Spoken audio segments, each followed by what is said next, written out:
by Rifles. Ballia Banaras यादया Chhapra call करो कि कटिहार से। हेलो बलिया बनारस यादया छपरा कॉल करो कि कटिहार से। हेलो कौन? हम बजै छियौ हे बिना वाली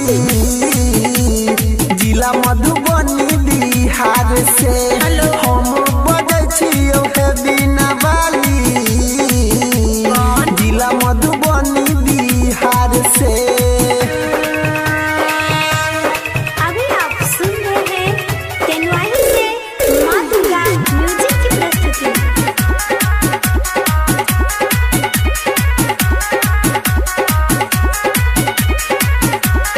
मिक्स बाय परवीन यादव।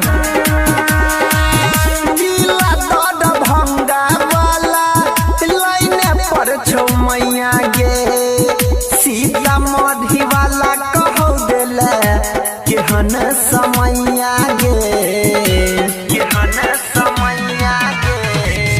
नीला दद भंगा वाला लाइने पर छौ मैया गे सीतामढ़ी वाला कहौ देले केहन समैया गे।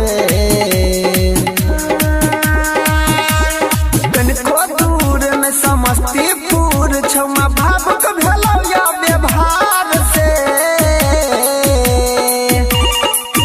हेलो कौन? हम बजै छियौ हे बिना वाली जिला मधुबनी बिहार से। हम बजै छियौ हे बिना वाली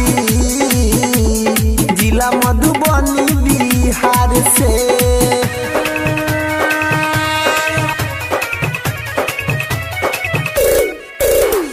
mix by Parveen Yadav.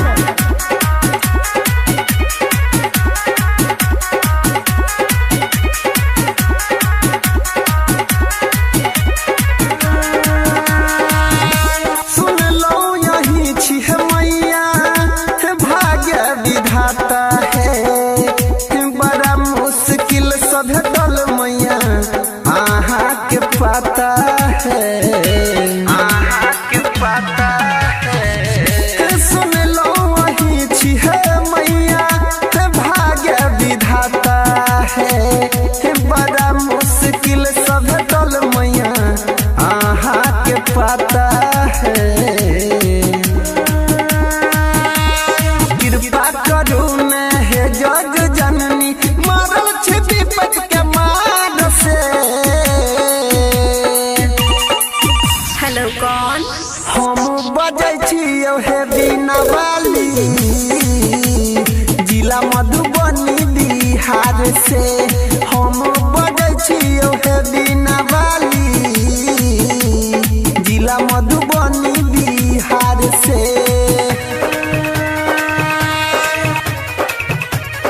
Presented by Rifles. अभी आप सुन रहे हैं तेनवाई से माँ दुर्गा म्यूजिक की प्रस्तुति।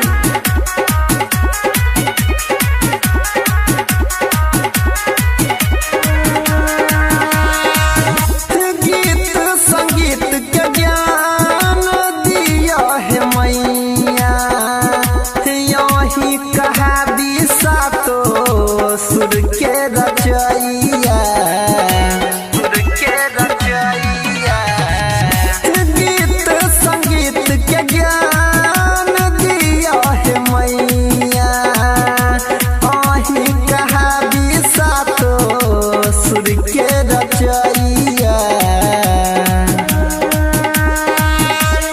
गायक अनिल रमेश कहैया आगू बढ़ब यही के प्यार से। हेलो कौन? हम बजै छियौ हे बिना वाली जिला मधुबनी बिहार से।